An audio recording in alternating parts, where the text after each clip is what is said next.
babanggitin mo din yung may mga dalang alarm clock. Pero glory to God po. Ano? Pwede ba natin palakpakan muli ang ating Diyos na buhay? Alam niyo po, bakit ko rin ba nabanggit yung alarm clock? Kasi yung pag-usapan natin ngayon is all about stewardship of time. So, mahalaga ba sa inyo yung oras, mga kapatid? Sino sa inyo yung willing kayong ipagpalit lahat ng meron kayong kayamanan para sa additional na oras? Ako naisip ko, last Thursday nga, dami kong tinanong, sabi ko sa inyo. Kung papipiliin kayo, 10 million o yung chance na magising ka pa rin kinabukasan? Marami nagtaas dun sa chance na magising pa rin kinabukasan. So we see that this is how important time is for us. That's why yung pag-uusapan natin ngayon is stewardship of time or stewards of time. Tayo yan, stewards of time. So part po ito ng ating stewardship series for this month of August.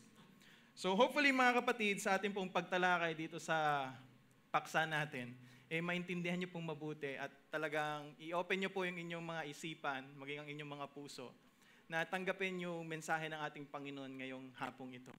Dahil napakahalaga po nito, mga kapatid. Kung hindi natin ito matututunan, mapaparatangan tayo ng isang bagay na napakabigat. Mamaya, i-share ko yan sa inyo. So, sabi dito, sa verse na nating binasa, Ephesians po yan, Ephesians lang nakalagay. Ephesians 5:15-16. Look carefully then how you walk, not as unwise, but as wise, making the best use of your time, or of the time, because the days are evil. So, ito ay continuation po ng topic ko this Thursday. Kung available na po yung live, pwede nyo pong balikan para mas maunawaan ninyo. Pero napakaganda ulit mga kapatid na balikan natin. Ngayon, sa araw na ito, meron akong inihandang 5 points para sa inyo. So kung gusto nyo picturean, kung gusto nyo tandaan nyo na. Because this is the important things that we need to keep in mind. So, one of those is time stewardship foundations. Pangalawa po is life's brevity and value. Next is redeeming the time, which is part ng verse na ating binasa. Making the best use of the time. So, yun din yun sa ibang translation. Sabi din dyan, rest versus idleness. Ito na. Anong kaiba ng rest at ng idleness? And eternal perspective on time. So, tingnan natin mabuti mga kapatid. Yung mga katotohanan when it comes to the foundations. Sabi dyan, time was created before man was created. Tama ba? Nabasa niyo ba yung Genesis, the creation account? Nauna yung oras or yung panahon or yung time na tinatawag bago likhain yung tao. Napansin niyo ba yun? Napansin niyo po ba? So, pangalawa is God measures season and purposes according to Ecclesiastes 3:1. So, basahin niyo na lang po sa bahay ninyo. Papasadaan lang natin to. Dali lang naman ito tandaan. And every moment, sabi diyan, is under His sovereign plan. Under Proverbs 16:9. So, mga kapatid, gusto kong sabihin sa inyo that everything in this world, sabi nga sa Biblia, is the Lord's. Sabihin nyo nga, it's the Lord's. Lahat ng bagay sa mundong ito ay sa ating Diyos. Even ikaw, even lahat ng nakikita mo, at kahit yung hindi mo nakikita, na pinag-uusapan natin ngayon, which is yung time. Maraming tao, they are so good at managing the tangible resources that they have. But this intangible resource that God has given us as a gift, ito yung madalas na na-abuse natin. Naniniwala po ba kayo dun? How many of us, at some point, naging waldas din kayo sa oras ninyo? You did not manage your time well. Ang mahirap kasi mga kapatid, the resources, the tangible resources, you can bring it back. But once time is spent or it's gone forever. Tama ba? So, kung titingnan natin mabuti, mas dapat pala pinagpopokusan natin how we manage our time. Kasi once na ito ay mawala na, hindi mo na ito mababalik. And going back to the truth that everything belongs to God, dito na papasok mga kapatid, yung napakabigat na paratang kapag hindi ka naging mahusay, nakatiwala ng Diyos pagdating sa oras na binigay niya sa'yo. Medyo masakit po ito mga kapatid, medyo mabigat. Pero ito yung katotohanan at ito yung sinasabi sa Biblia. Sabi diyan, if everything belongs to God, we are only stewards, and we are only stewards, then claiming ownership or refusing to act as a steward can be seen as theft. Naiintindihan niyo po ba? Ano ba yung sinasabi nating theft? Ano ba yung pagnanakaw? When you claim ownership of something that is not yours, anong tawag doon? And if dinideprive mo yung someone with something that belongs to him, anong tawag doon? Pagnanakaw yun, mga kapatid. Kaya ito yung napakabigat na bagay na gusto kong sabihin sa inyo at kailangan nating maintindihan to.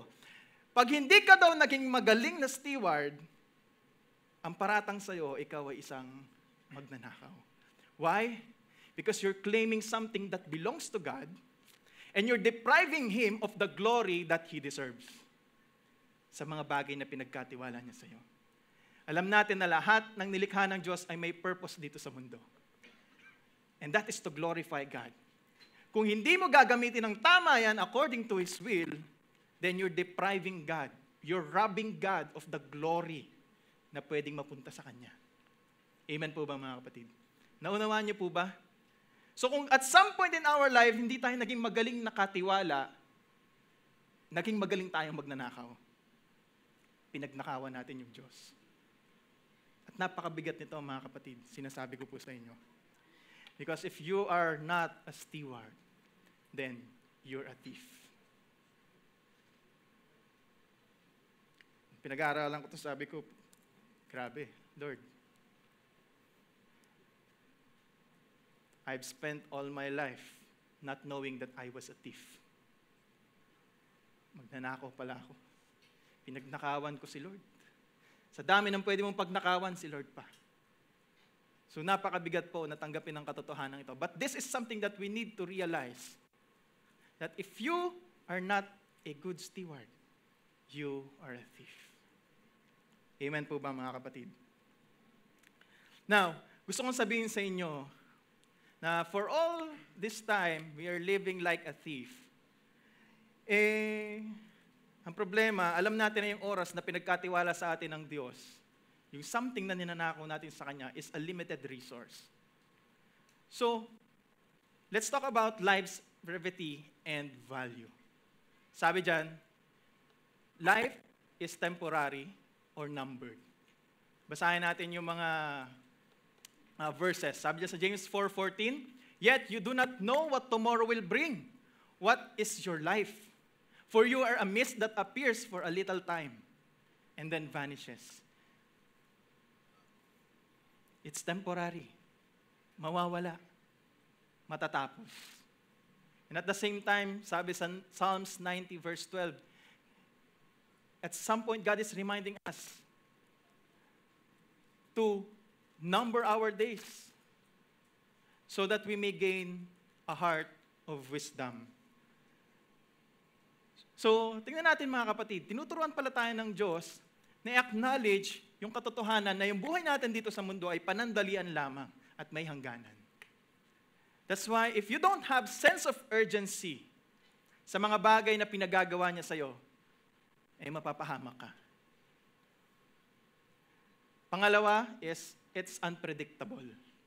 How many of you, alam ninyo kung ano yung mangyayari sa hinaharap?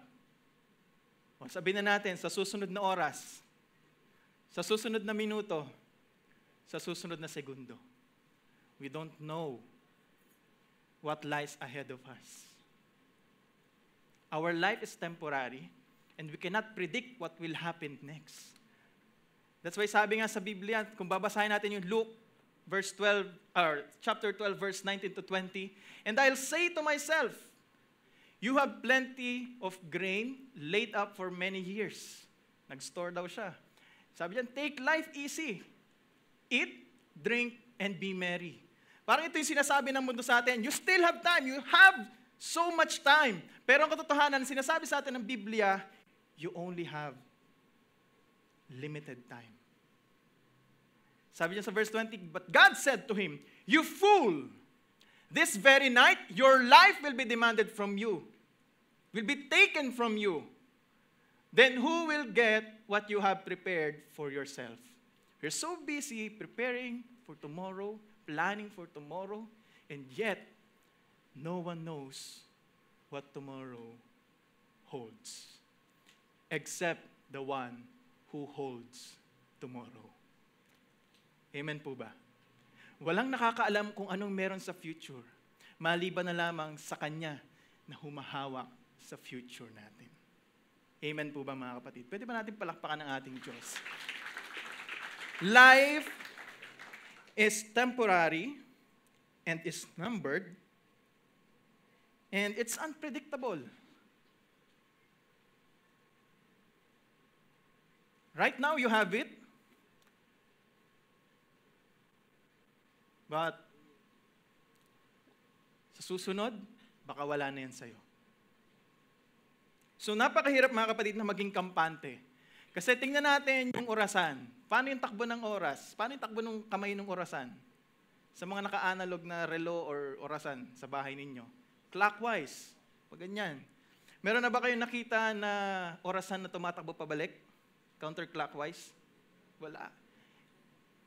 At sinasabi nito mga kapatid that you can never turn back time. That's why the time that has been lost, it's lost forever. Kahit pigilan mo oras. Actually, hindi mo kayang pigilan yung oras. Tatakbo yan. No? At ito yung katotohanan mga kapatid na kailangan natin talagang maintindihan. Nasabi nga doon sa verse, we need to redeem the time. We need to buy back the time. Basahin ulit natin, redeeming the time. Sabi diyan, look carefully, then how you walk. Not as unwise, but as wise. Making the best use of the time, because the days are evil. Paul is reminding the Ephesians, the church in Ephesus, no, that they need to seize every opportunity to do God's will, to do what is right, to do what is God's purpose for them. And they are being reminded also in Colossians, sabi dyan, walk in wisdom towards outsiders, making the best use of the time.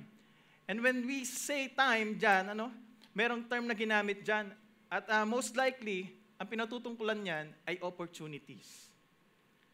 Use every opportunity to please God.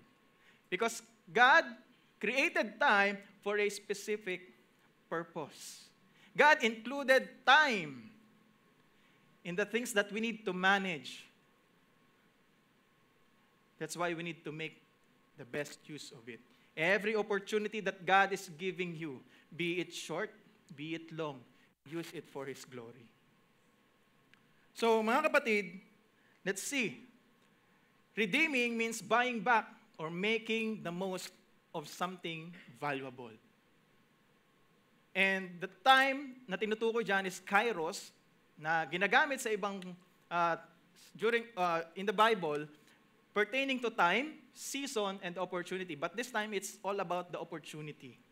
No? So, in short, redeeming the time needs, or is saying that we need to make the most out of every opportunity. Now, tanungin mo yung katabi mo. Are you living life?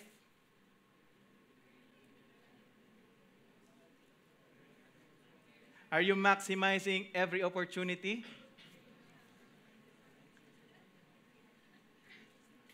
Are you living? Or are you just existing? Magkaiba po yung living and existing. Living is existing with a purpose. Existing is just existing, nothing else. So, mga kapatid, minsan, we're so occupied sa mga bagay na ginagawa natin at nami-mistaken natin na we are living dahil marami tayong ginagawa. We're not existing kasi sinasabi natin marami tayong ginagawa, marami tayong pinagkakaabalahan. Pero ang totoo niyan, mga kapatid, busyness doesn't mean fruitfulness. That's why redeeming the time, stewarding time, is never about busyness. Ano kung marami kang ginagawa? Ang tanong, nagbubunga ba lahat ng ginagawa mo? You ask yourself, lahat ba ng ginagawa ko fruitful? O yung mga ginagawa ko para lang masabi kong busy ako at meron akong pinagkakaabalahan? Sabi ko sa inyo, masakit to kasi kahit ako, sa pulo dito. I don't know about you. Pero let's acknowledge this, that we need something that we need to improve. We have something that we need to improve, an area of our life that needs management. Because again, may I remind you, mismanaging something that you have will lead to its loss. Mawawala yan pagdating ng araw pag na-mismanage mo. So kahit yung oras mo, sabi ko nga kanina, hindi na bumabalik yan. So if you mismanage that is forever gone. So sabihin nyo nga, it's never about busyness, but fruitfulness. Fruitful ba tayo sa lahat ng ating ginagawa, mga kapatid? Palakpakan natin ang ating Diyos kung totoo yan. Kung totoo yan. Kung fruitful talaga, palakpakan natin ang ating Diyos. Pero if that's busyness, syempre, palakpakan pa rin natin siya. Kasi ngayon may pinaparealize sa atin ng Diyos that stewarding time is never about busyness.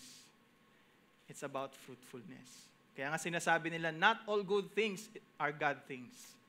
Hindi lahat ng mga gandang bagay, yung mga bagay na gusto ng Diyos na ipagawa sa'yo or ma-accomplish mo or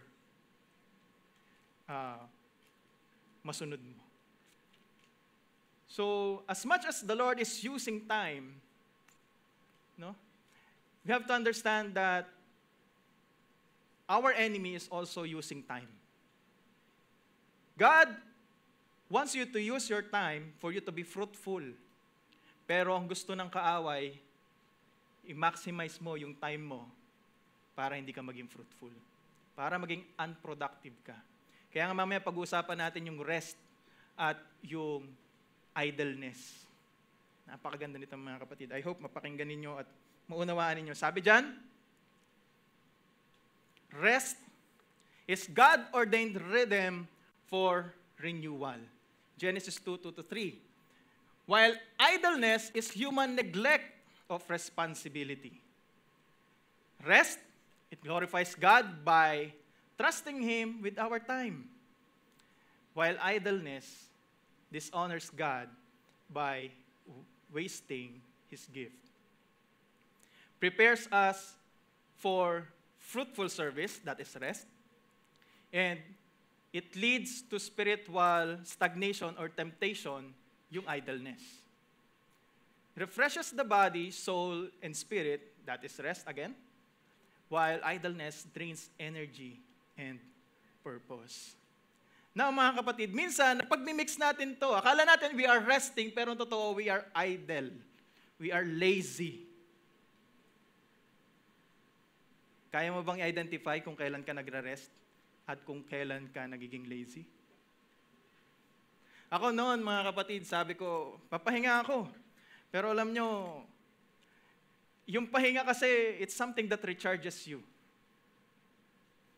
Sabi ko noon dati, tama-tama, wala akong gagawin ngayon. Papahinga ako. Pero naglalaro ko ng mobile games. Instead na makapahinga ako at ma-refresh ako, ma-recharge ako, lalo pa ako na-stress. Kasi talo eh.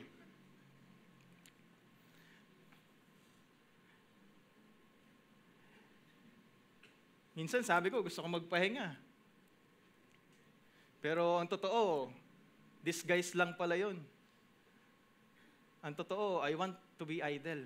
I want to be lazy. So, ang sinasabi dito, mga kapatid, is kung kayo no?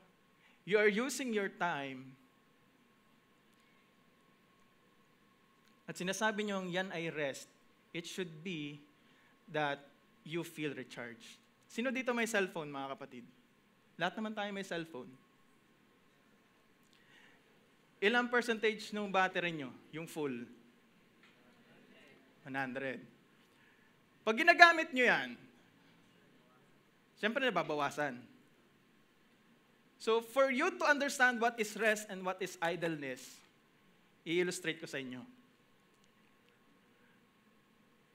Pag ginamit mo yung phone mo, mababawasan yan, tama? So halimbawa, ginamit mo siya for 6 hours. Ang natira na lang ay sabihin na natin 30%. 30% ng battery. Yung idleness, hindi mo siya gagamitin. Pero hindi mo rin siya i-charge. Pag ganun ba yung scenario, yung percentage ng battery, magbabawas pa rin ba? Yes. Pero yung totoong rest, mga kapatid, hindi mo siya gagamitin, tapos i-connect mo siya sa power source. Sabi dyan, yung rest, it prepares us for fruitful service. Ibig sabihin, it refreshes your body, your soul, and your spirit for you to do the things that God wants you to do with the full capacity. While idleness, it dishonors God by wasting His gift. Hindi mo naman pala gagamitin, hindi mo ginamit, tapos hindi mo naman pala i-connect sa source.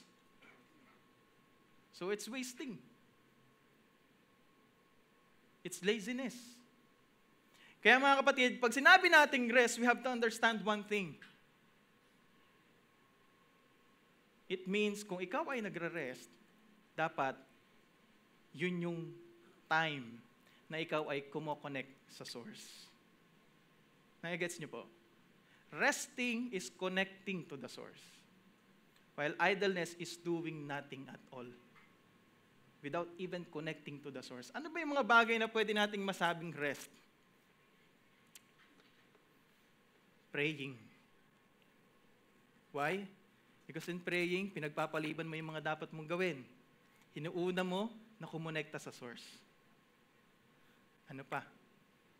Everything that connects you to God. Talking to Him. Even sleeping, mga kapatid. Sabi dyan, when you sleep, you are doing nothing but sleeping.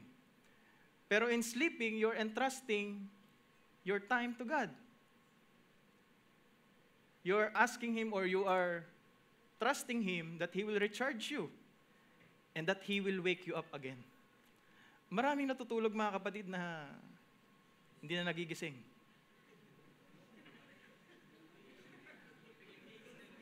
Hindi nagigising, hindi mahirap gisingin. No? Maraming nakakatulog na hindi na nagigising. Kaya pag matutulog kayo, talagang ipagkatiwala nyo sa Diyos. Lord, ikaw na bahala kung gigisingin mo pa ako. Sabi nga nila, di bali na ang walang tulog, wag lang walang gising. Pero sa totoo lang, mga kapatid, mali pa rin yun. Kasi even when you work or do things excessively without resting, without connecting to the source, it's still idleness. It's still wasting. It's still abusing. Kaya kahit yung sobrang tulog mo, it's laziness din. Sino natutulog dito ng mga 10 hours, 12 hours? May 24 hours ba dito natulog? Sana all. Sino natutulog ng 8 hours a day? Sino hindi natutulog? Ang sinasabi dyan, mga kapatid, yung rest is something that you do na pinagkakatiwala mo sa Diyos, yung oras mo, at sa oras na pinagkatiwala mo sa Kanya, doon Kanya nire-recharge at doon Kanya nire-refresh. Para pagkatapos noon, pagbalik mo doon sa ginagawa mo, sa purpose na sinet sa'yo ng Lord na gawin mo, full capacity ka. Kaya minsan nakaka-guilty kasi alam nyo, may gawain, pero Darating sa panahon na puyat ka, kulang ka sa tulog, kaya pagdating dito sa church, minsan tutuka-tuka ka na. Aray. Guilty rin po ako dyan. Pero ito yung kailangan natin matutunan, mga kapatid. We need to manage our time well. We need to know what rest is from laziness. Minsan, yung ginagawa mo sa gabi bago ka pumaten dito, it's not the things that recharge you. So, you evaluate yourself. Yung ginagawa mo ba before is rest or laziness or idleness. No? So sabi dyan, pag you are idle, you dishonor God. Parang sinasabi mo sa Kanya na, Lord, wala ka namang bagay na pinapakita sa akin na mahalaga na pwede kong pagtuunan ng pansin at pagtuunan ng effort ko, pagtuunan ng oras ko eh. Parang sinabi mong walang kwenta si Lord pag idle ka. Or walang kwenta yung mga bagay na binigay niya sa'yo. So, this is something that we need to understand. Rest is different from idleness. So, kung ikaw ay lobat, hindi mo charge. Idleness yan. Darating yung panahon, ma-empty bat ka na. Hindi mo na magagawa yung function mo. Pero kung ikaw ay lalapit sa source, you will always be fully charged. And you are in full capacity to do what God wants you to do. So, mga kapatid, I would like you to spend your full capacity in doing things that are not temporary. And this is also what God wants. This is also what God is telling us. For us to have an eternal perspective on time. Not just temporary things, but on the eternal things. That's where we need to focus. That's where we need to spend our time with. Doon natin ilaan lahat ng oras na meron tayo. Yung opportunities, i-maximize natin for the eternal things. Because earthly achievements fade. Kung ano ma-achieve mo dito sa mundo, mga earthly things, things that is not done for Christ, those will fade. Sabi nga dyan sa Luke 12, 19 to 20, di ba? Sabi nga, you have plenty of grain laid up for many years. Take life easy. Eat, drink, and be merry. But darating yung panahon, sabi dyan, you fool, this very night, paano kung alisin na sa'yo yung buhay mo? So walang kwenta lahat ng pinaghirapan mo. Walang kwenta lahat ng inipon mo, ng pinagtrabahuhan mo. Kung yan ay gagawin mo lamang pang sarili mo. Kung yan ay hindi mo gagawin para sa Diyos. So, ay, ganun. Uy. Ba't na ganun? Napabilis yung time, nag-time lapse. Glory to God. Yes, sabi dyan, mga kapatid, you need to invest your time in the eternal. Kasi, kagaya nung nakita ninyo, hindi nyo alam, bigla palang ganun kabilis na lang yung oras na lalalabi sa inyo. Sibang galing. Thank you, Lord, for the wisdom. Siguro talagang inalaw ni Lord na mangyari yun para maunawaan natin. Thank you, Lord. Thank you, Holy Spirit. Inilibutan ako. Invest your time in the eternal. Temporary things, they don't matter. What you need to build are those things that will last. Sabi nga dyan sa Acts 20:24, sabi ni Paul, however, I consider my life worth nothing to me. Ibig sabihin, lahat na magagawa ko sa buhay ko, lahat na ma-achieve ko sa buhay ko, walang kwenta lahat ng yan. Ang aim ko lamang is to finish the race and complete the task that the Lord Jesus has given me. The task of testifying to the good news of God's grace. Walang kwenta yung achievement mo sa buhay. Sabi ni Paul dyan, ang dapat natin pagtuunan ng pansin is paano natin magagampanan yung pinagagampanan sa atin ng Diyos. Sa oras na itinakda niya at binigay niya sa atin, pinagkatiwala niya sa atin. Yung oras mo, dapat mong i-google. to the task of proclaiming the good news. Telling people about God's grace. That's your only focus. Sabi rin dyan, next. Yan. Takot ako, baka mag-pass forward ulit eh. Matthew 22:37-39. And he said to him, you shall love the Lord your God with all your heart and with all your soul and with all your mind. This is the great and first commandment. And the second is like it. You shall love your neighbor as yourself. So, mga kapatid, sinasabi sa atin ng talatang ito na ito yung bagay na dapat nating pagfokusan.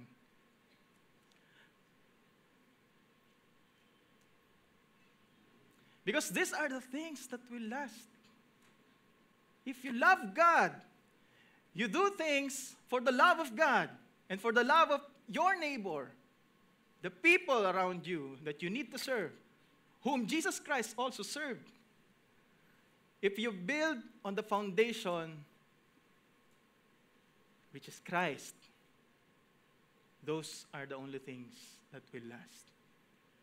Yung mga bagay na binild mo sa isang mahinang pundasyon, pag dumating ang unos, mawawala yan, masisira yan. Kaya nga sinasabi sa Biblia, kung magbibuild kayo, do not build your house sa sand, but build it on the foundation, a solid foundation, a firm foundation. And when we talk about firm foundation, it's Jesus Christ, our rock.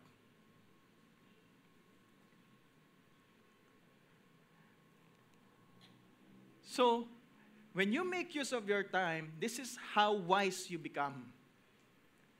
You don't build on temporary things. You don't do temporary things, but you build on the eternal things.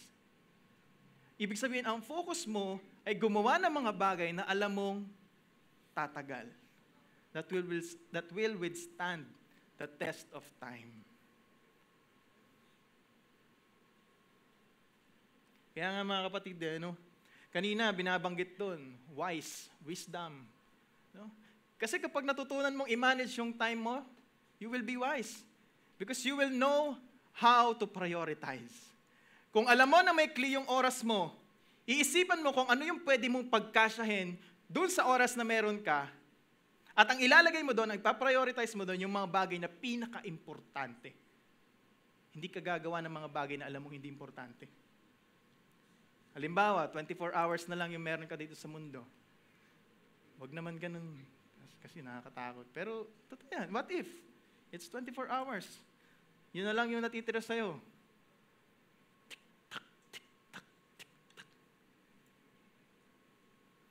Ano yung naiisip mong gagawin mo? Paano mo i-spend yung 24 hours na natitira sa buhay mo? Siyempre, we'll only do the best things. Tama? Sabi ng iba, pag tinanong mo sila, ako, spend na lang ako na mag-pray. Ako, mag-worship na lang ako. Ako, gagawa na lang ako ng maganda sa kapwa ko. I-spend ko yung time ko with my family, with my friends. Pero, hindi natin alam kung kailan mag-uumpisa yung countdown mo, kung kailan magtatapos yung countdown mo. Actually, nag-umpisa na pala yung countdown mo. Kaya nga sabi ni Paul, yung focus niya is tapusin yung race. Kasi alam niya na yung finish line, nasa unahan niya, ahead of him. Hindi man niya alam kung gaano kalayo, pero alam niya, nasa unahan niya. As he moved forward, darating yung panahon, matatapos yung buhay niya. At ang gusto niya, kung matapos man yung buhay niya, nagawa niya na lahat ng dapat niyang gawin para sa Diyos. Ikaw ba, kapatid? Kagaya ka ba ni Paul? So, mga kapatid, we need to invest on the eternal. We need to use our time wisely. We need to learn how to prioritize. Ngayon, naunawaan mo na kailangan mo pala mag-prioritize. Ibig sabihin, i-rank mo yung mga priority mo. Ano ba yung mga mahalagang bagay na dapat mong ma-accomplish? At ang instruction sa atin ng Biblia, sabi nga kanina sa nag-testimony, seek first His kingdom. But seek first the kingdom of God and His righteousness, and all these things will be added to you. Don't be too busy focusing on the unimportant things. Dapat yung mga importanteng bagay yung inuuna mo. Kasi kapag pag puro unimportant yung inuna mo, mga kapatid, hindi mo mamamalayan, na wala ka ng panahon para gawin pa sa susunod yung mga importanteng bagay na dapat or supposedly ginagawa mo ngayon. Kaya huwag niyong paniwalaan yung sinabi ng iba na mahaba pa yung buhay mo. Marami ka pang oras. Sa totoo lang, konti na lang yung oras mo. Hindi ko sa tinatakot ko kayo. Hindi ko gustong takutin ko kayo. Pero hindi naman sa parang gano'n na nga. No, hindi ko gustong takutin. Ang gusto ko lang magkaroon tayo ng sense of urgency na dahil limitado yung oras natin dito, we need to do the things that is important. Prioritize the most important things over the unimportant things. Kagaya nga na example natin last Thursday. Kung ikaw ay meron isang garapon, tapos binigyan ka ng bato na malalaki, tapos binigyan ka ng mas maliliit na bato, tapos binigyan ka ng buhangin. Pag inuna mong ilagay yung buhangin, malamang sa malamang, mahihirapan kang pagkasyahin lahat ng mga bato, mula sa maliit hanggang sa palaki. Pero kapag inuna mo yung malalaking bato, saka mo nilagay yung maliliit, hanggang sa dumating ka doon sa buhangin, malamang sa malamang, mapagkasya mo yun. So those stone, yung malalaking stone, yun yung mga importanteng bagay na dapat ilagay mo doon. Inuuna mo yun. Pinagkakasya mo yun sa oras mo. Yung garapon yung oras mo, yung buhay mo. Kapag siniksikan mo yan ng mga unimportant things, mawawalan ka na ng espasyo or time para isiksik dyan yung mga importanteng bagay. So, wag sana natin gawin yung mistake na yon. Wag sana mangyari sa buhay natin na ganun. No? Kung nagawa man natin yan noon, let's accept the fact that we need to change that right now. Sabihin mo, babaguhin ko na. Magbabago na ako. Hindi next year, hindi ngayong buwan, hindi ngayong linggo, kundi ngayon mismo. Palakpakan natin ang Diyos sa buhay ninyo. Sabi nga, you only have one life, and it will soon be past. And only what's done for Christ will last. Napakaganda ng quote na to, mga kapatid. Kung nanamnamin nyo yung sinasabi dyan, no? Yung buhay mo isa lang. Yung buhay mo maiksi lang. Limited lang. At darating sa panahon na yan ay mawawala. Pero lahat ng ginawa mo para kay Kristo. Lahat ng ginawa mo na sang-ayon sa gusto niya. Yun yung mga bagay na maglalast, magtatagal, at maaalala ng mga tao. And also, those things will be merited sa'yo. May reward ka dyan if you become good stewards of time. Hindi ka na mababansagang magnanakaw. Sabi nga ng master, well done, good and faithful servant. Share now with your master's joy. Sarap siguro masabihan ni Lord Jesus Christ. Pag sinabi niya yun sa atin ng harap-harapan, ang sarap sa pakiramdam. Pero this is a challenge for us. Kasi mas madaling sayangin ang oras kesa gamitin ito ng tama. Pero hindi ibig sabihin na yun yung pinakamadaling option. Yun yung laging first option na dapat nating kunin or gawin. So mga kapatid, napakaiksi ng panahon na ilalagi natin dito sa mundo. Sabi nila yung expectancy o yung life expectancy ngayon, tumatagal na lang tayo ng 75 years. Sabi na natin 75 years, sige. If you're lucky to have 75 years, nang walang kahit anong sakit, walang kahit ano man, basta 75 years, binigyan ka ng Diyos ng 75 years. Kung natutulog ka ng 8 hours a day, you spend 25 years of your 75 years nang natutulog. Wow, ganun pala kahaba yung ini-spend mo sa pagtulog. Kung 8 hours ka, kung maswerte ka na nakakatulog ka ng 8 hours, wala kang insomnia, wala kang kahit anong mga pinoproblema, laging masarap yung tulog mo. 25 years ka palang tulog out of 75. Now, kung ikaw naman yung nagpiprepare ng pagkain, kung 1 oras ka inaabot, o 3 oras ka inaabot sa isang araw, sa loob ng 75 years, 10 taon, na tuloy-tuloy ito ha, yung pinag-usapan natin dito, parang katumbas nito, tuloy-tuloy kang kumakain for 10 years. Wow. Whew. Isip ko pa lang, parang nakaka-bloated na. 5 years of studying. Naku. Sabihin na natin, maaga ka nag-start, 5 years old. Nagtapos ka, 22 years old ng college. 8 hours a day yung klase mo. Let's say, 5 years yung gugugulin mo.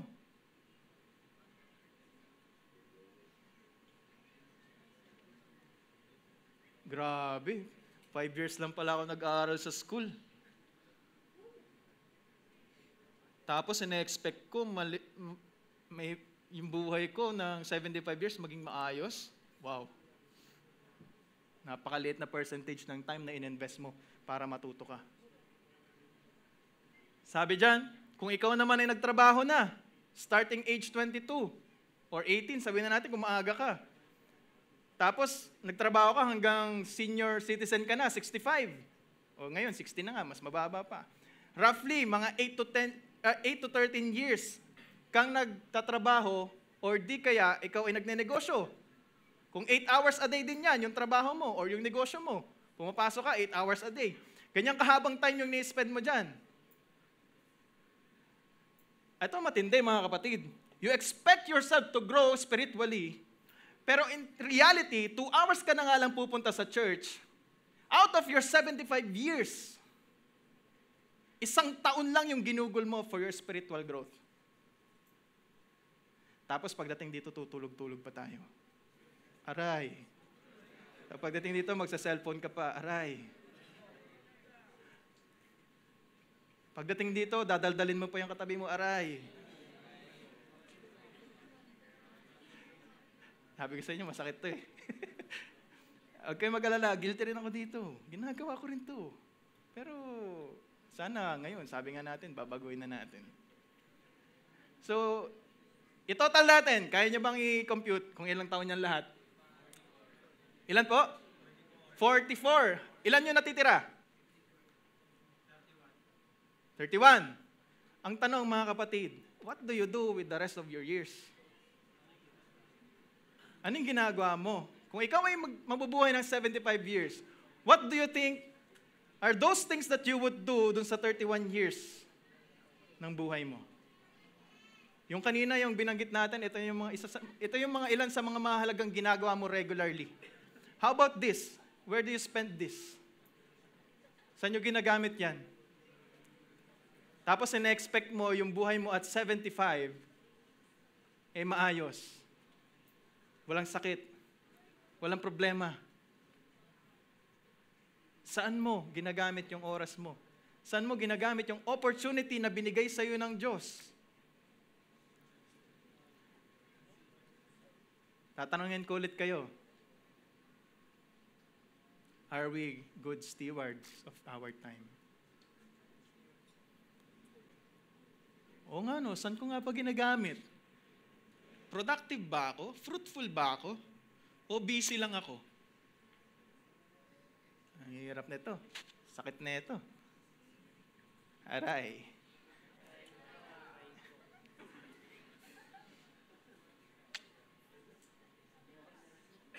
Tapusin na natin ito. Ang sakit na, Lord. Ang sakit na.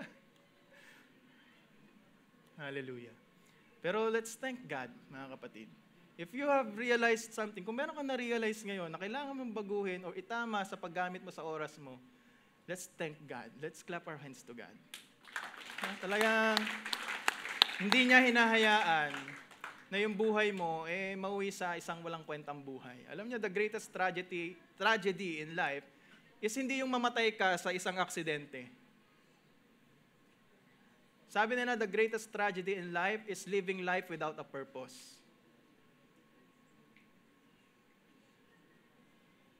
Ibig sabihin, maubos yung oras mo, yung pagkakataon na binigay sa'yo ng Diyos, yung opportunity to do God's will, to do the most important things, walang nangyari. Hindi naging fruitful. Ibig sabihin, wasted. So, let's ask ourselves, what do you want to do with the rest of your years? What do you want to do with all of your years? Ang problema, mga kapatid, we're expecting or we are saying na portion lang ng oras natin yung nilalaan natin para sa Diyos. Pero ang totoo niyan, mga kapatid, God doesn't want a percentage of your time. He wants all of it. Bakit? Kasi Kanya naman yan. Pinagkatiwala niya lang yan sa'yo. Kaya nga wag mong isiping sa'yo yan. Dahil pag inisip mo yon, tawag sa'yo, magnanakaw. Pag pinagkait mo sa Diyos yung dapat na sa Kanya, tawag sa'yo, magnanakaw. And since your time belongs to God, and you're only His steward, then claiming ownership of time and refusing to act as a steward of time can be seen as theft. So kapag di ka daw naging mahusay, nakatiwala pagdating sa oras na binigay sa'yo ng Diyos, pagdating sa opportunities na binigay sa'yo ng Diyos, pinagnanakawan mo yung Diyos. Again, if you're not a steward, you're a thief. Sana magising tayo, mga kapatid. Antindi nito, ang dami mong pwedeng pagnakawan, yung Diyos pa. You're depriving Him of the glory.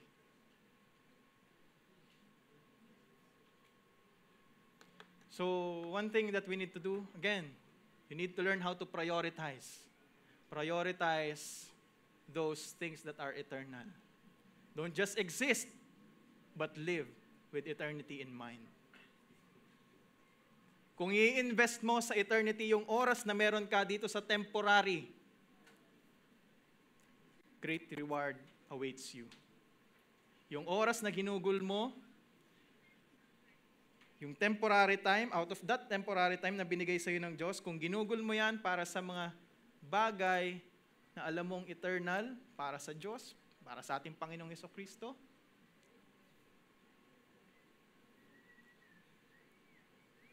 He will be gracious to give you at ipagkatiwala sa'yo yung eternal life, eternal time, eternal opportunity to please God, to praise God, to worship God, to serve God. So, sabihin mo nga, ayoko na sa temporary. Gusto ko sa pangmatagalan. Gusto ko sa pangmatagalan. At the only time na makakamtan mo yung pangmatagalan is if you spend your temporary in the things that are eternal. Palakpakan natin ang ating Diyos. So, mga kapatid, tayo pong lahat ay tumayo.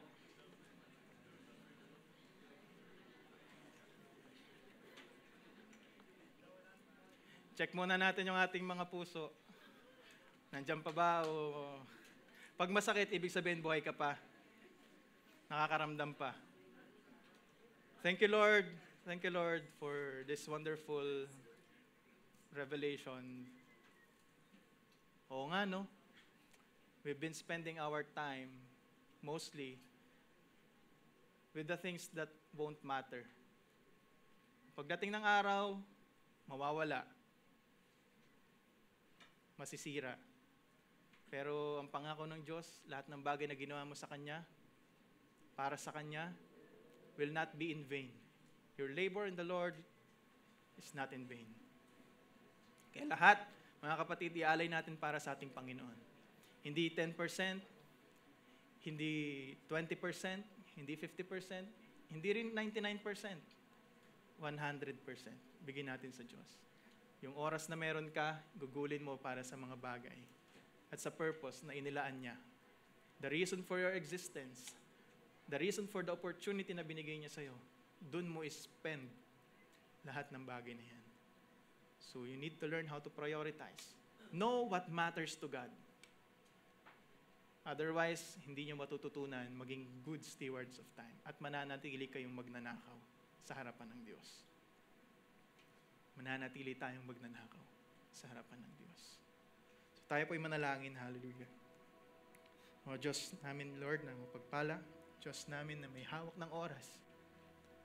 Lord, we thank you for your goodness, your grace, Lord, and even your love na binigay mo po sa bawat isa sa amin. At patuloy na ibinubuhos mo para sa amin. We thank you, Lord, for this opportunity. We thank you, Lord, for the time that you have given us. We thank you for the task na pinagkatiwala mo sa amin. Alam ko, Lord, marami kang pwedeng pagpilian sa kung sino yung gagawa ng binigay mo na trabaho para sa amin. Pero pinili mo kaming pagkatiwalaan. Pinili mo kami, Lord God, na sa amin ibigay, sa amin ipamanage. Lalong-lalo na, Lord God, this very important resources, this gift of time. Maraming salamat po, Panginoon, dahil kung walang oras, marami kaming dahilan para ipagpaliban lahat ng gusto mong ipagawa sa amin. Pero now that we realize that we only have limited time here on earth, mas natututo kaming maging wise kung ano yung mga dapat naming unahin, ano yung mga dapat naming i-prioritize, and how can we be productive, Lord? How can we make the most out of the least? How can we maximize the minimum, Lord? With the little time that you have given us, help us, Lord, to do the things, the big things na gusto mong ipagawa sa amin. Lord God, ayaw namin na mamatay kami, na meron kaming may iwan ng trabaho. Ayaw namin, Lord God, na abutan kami ng deadline na wala kami may submit sa'yo. Pagkat alam namin, Lord God, na darating ang panahon na kami lahat haharap sa'yo. At isusulit namin lahat, Lord God, ng aming ginawa sa aming oras, sa opportunity na binigay mo po sa amin, Lord. At ayaw naming masabihan, Lord, na wicked. Ayaw naming masabihan na walang kwenta. That's why help us, Lord, to understand these things. May isa puso namin to, Lord God, at lahat ng bagay, Lord, na aming gagawin ay pawang mga bagay na alam namin para sa iyo. Mga bagay na alam namin, Lord God, na makapibigay ng lugod sa iyo, ng parangal sa iyo, Lord, ng kadakilaan sa iyo. Lord, help us. Enable us, Lord, to overcome idleness, laziness, Lord. Magkaroon ng clarity sa aming mga puso't isipan, ano ba yung tinatawag mong rest?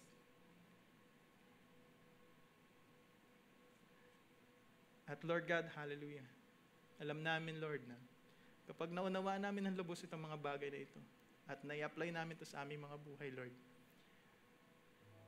great reward awaits us. We can enjoy the temporary things here on earth, and we will still have the much-awaited reward in eternity na inilaan mo para sa amin. Lord, alam din namin, Lord, na ang bagay na ito ay tinuturo mo sa amin, hindi para pahirapan kami, kundi para pagaanin, Lord God, yung aming pong mga buhay. Upang pagaanin, Lord God, yung aming mga dala-dala everyday. Upang mas mag-focus kami, Lord God, sa mga bagay na para sa iyong kaharian. At wag namin problemahin, Lord God, yung mga bagay na alam naman namin pagdating ng panahon ay mawawala or mawawala ng saysay. Lord God, turuan mo kami, Lord, na magtiwala sa aming Panginoong Hesukristo. At palaging saliksikin ng kanyang kalooban. Na kung ano yung gusto niyang ipagawa sa amin, Lord, yun yung aming magawa. Batid namin, Lord God, na kahit ang oras na binigay mo sa amin, nariyan ang distractions, nariyan ang procrastination, Lord. Ang busyness, Lord. Doing things without purpose. Ginagamit ito ng kaaway, Lord God, upang ma-deprive ka of the glory that you deserve. Lord, wag mo po hayaan na mahulog kami paulit-ulit sa mga bagay na ito. At ipaunawa mo sa amin ng lubusan, Lord. That the time na pinagkatiwala mo sa amin should be used for the purpose na hinanda mo para sa bawat isa sa amin. Not for distractions, not for procrastination, not for business, Lord, without purpose, but to do what is necessary for your kingdom to advance, for your righteousness, Lord, to be proclaimed. Maraming salamat po, Lord God, dahil sa hapong ito alam namin na kulang pa yung oras na amin pong binibigay para sa iyo. Napakatagal na panahon na percentage lamang yung aming nilalaan sa iyo. Pero this time, thank you, Lord, for revealing to us that you require 100% of our time. That in everything we do, Lord, we do it for your glory. We use it for your glory. And may the praise, may the glory belongs to you. Not to us, but to you who owns everything in this world. Maraming salamat, Lord God, muli sa pagkakataon to hear your word. For us to grow, Lord, even more with our relationship with you. Maraming salamat po dahil hindi mo kami pinapabayaan na maligaw. Purihin ka at dakilain ka aming Diyos. Purihin ka rin, Banal na Espiritu, for revealing this truth to us. And thank you, Lord God, for the revelation, for the protection, for the provision of this gift, this wonderful gift of time. Hallelujah. And again, Lord, we give you all the glory that you deserve. We give you all the praise, the thanksgiving, Lord. You are our King. You are our Master. You are our Savior, O Lord Jesus. And this is our prayer, Lord. In Jesus' name, amen.